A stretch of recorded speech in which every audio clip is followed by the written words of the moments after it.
ಸ್ನೇಹಿತರೆ, ಬಾಯಿ ರುಚಿ ಕೆಟ್ಟಾಗ ಅಥವಾ ತರಕಾರಿನೇ ಮನೆಯಲ್ಲಿ ಇಲ್ಲದೇ ಇರುವಾಗ ಅಥವಾ ಸಾಂಬಾರನ್ನೇ ತಿಂದು ಬೇಜಾರು ಬಂದಿರುವಾಗ ಈ ರೀತಿಯಾದ ಒಂದು ತಿಳಿ ಸಾರನ್ನು ಮಾಡಿಕೊಂಡು ಮನೆಯಲ್ಲಿ ಎಂಜಾಯ್ ಮಾಡ್ಬೋದು. ಮೊದಲಿಗೆ ನಾನಿಲ್ಲಿ ಒಂದು ನಿಂಬೆ ಹಣ್ಣಿನ ಗಾತ್ರದ ಹುಣಸೆ ಹಣ್ಣನ್ನು ನೀರು ಹಾಕಿ ನೆನೆಸೋಕೆ ಇಟ್ಟಿದ್ದೀನಿ.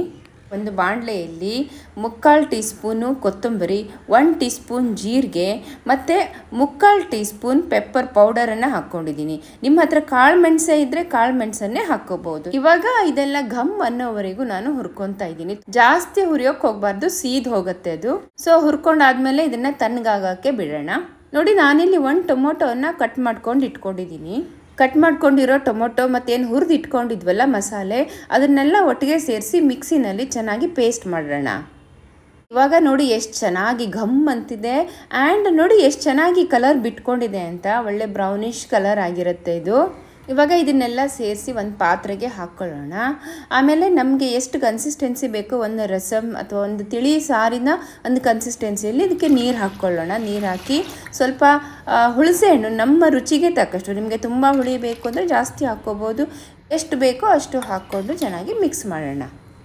ಸ್ನೇಹಿತರೆ, ಇದು ತುಂಬಾ ಟೇಸ್ಟಿಯಾಗಿ ಬರುತ್ತೆ. ಮಳೆಗಾಲದಲ್ಲಂತೂ ಅದ್ಭುತವಾದ ಒಂದು ಆರೋಗ್ಯಕರ ರಸಮ್ಮು ಹೌದು ಇದು. ಯಾಕಂದರೆ ಕೊತ್ತಂಬರಿ, ಜೀರಿಗೆ, ಪೆಪ್ಪರ್ ಎಲ್ಲನೂ ಇರೋದ್ರಿಂದ ತುಂಬಾ ಒಳ್ಳೆಯದು. ಇವಾಗ ನೋಡಿ, ನಾನಿಲ್ಲಿ ಹಸಿಮೆಣಸನ್ನು ಹಾಗೆ ಹಾಕ್ಕೋತಿದ್ದೀನಿ. ಯಾಕಂದರೆ ಇದ್ರ ಫ್ಲೇವರ್ ತುಂಬಾ ಚೆನ್ನಾಗಿ ಕೊಡುತ್ತೆ ಈ ಸಾರಿಗೆ. ಈಗ ನೋಡಿ, ಸಾರು ಕುದೀತಾ ಇರಬೇಕಾದ್ರೆ ನಾವು ಇದಕ್ಕೆ ಒಗ್ಗರಣೆ ಹಾಕ್ಕೊಳ್ಳೋಣ. ಒಗ್ಗರಣೆಗೆ ಒಂದು 2 ಟೀ ಸ್ಪೂನ್ ಆಗುವಷ್ಟು ಎಣ್ಣೆ ಹಾಕ್ಕೊಂಡಿದ್ದೀನಿ. ಆಮೇಲೆ ಇದಕ್ಕೆ ಒಣಮೆಣಸು, ನಾನಿಲ್ಲಿ ಬ್ಯಾಡಗಿ ಮೆಣಸು, 3 ಬೆಳ್ಳುಳ್ಳಿ ಹೆಸಳನ್ನು ಜಜ್ಜಿ ಹಾಕ್ತಾ ಇದ್ದೀನಿ. ಸುಮಾರು 2 ಚಿಟಿಕೆ ಆಗುವಷ್ಟು ಹಿಂಗೆ ಹಾಕ್ತಾ ಇದ್ದೀನಿ. 3/4 ಟೀ ಸ್ಪೂನ್ ಸಾಸಿವೆಯನ್ನು ಹಾಕಿ ಸಿಡಿಸ್ತಾ ಇದ್ದೀನಿ ಚಟ್ಪಟ ಅನ್ನೋವರೆಗೂ. ಸೊ ಫೈನಲಿ ಕರಿಬೇವು ಮತ್ತು ಅರಿಶಿಣವನ್ನು ಹಾಕಿ ಚೆನ್ನಾಗಿ ಫ್ರೈ ಮಾಡಿ ಈ ಒಗ್ಗರಣೆಯನ್ನು ಈ ಸಾರಿಗೆ ಹಾಕಿದರೆ ಅದ್ಭುತವಾದ ಸಾರು ರೆಡಿ ಆಗುತ್ತೆ. ನಾನಿಲ್ಲಿ ಹೆಚ್ಕೊಂಡಿರುವಂಥ ಕೊತ್ತಂಬರಿ ಸೊಪ್ಪನ್ನು ಕೂಡ ಹಾಕ್ತಾ ಇದ್ದೀನಿ. ಇವಾಗ ಸ್ನೇಹಿತರೆ, ಒಂದು ರುಚಿಕರವಾದ ಸಾರು ರೆಡಿ ಆಗಿದೆ ಅನ್ನನ ಜೊತೆ ಉಣ್ಣೋದಕ್ಕೆ. ಸ್ನೇಹಿತರೆ, ಇವತ್ತಿನ ಈ ವಿಡಿಯೋ ನಿಮಗೆ ಹೇಗೆ ಅನಿಸ್ತು ಅಂತ ದಯವಿಟ್ಟು ಕಮೆಂಟ್ ಮೂಲಕ ತಿಳಿಸಿ. ಹಾಗೆ ಇಷ್ಟವಾಗಿದ್ದಲ್ಲಿ ದಯವಿಟ್ಟು ಒಂದು ಲೈಕ್ ಕೂಡ ಕೊಡಿ. ಮುಂದಿನ ವಿಡಿಯೋದಲ್ಲಿ ಮತ್ತೊಂದು ಒಳ್ಳೆ ಅಡುಗೆ ಜೊತೆ ನಿಮಗೆ ಸಿಗ್ತೀನಿ. ಅಲ್ಲಿವರೆಗೂ ನಮಸ್ಕಾರ.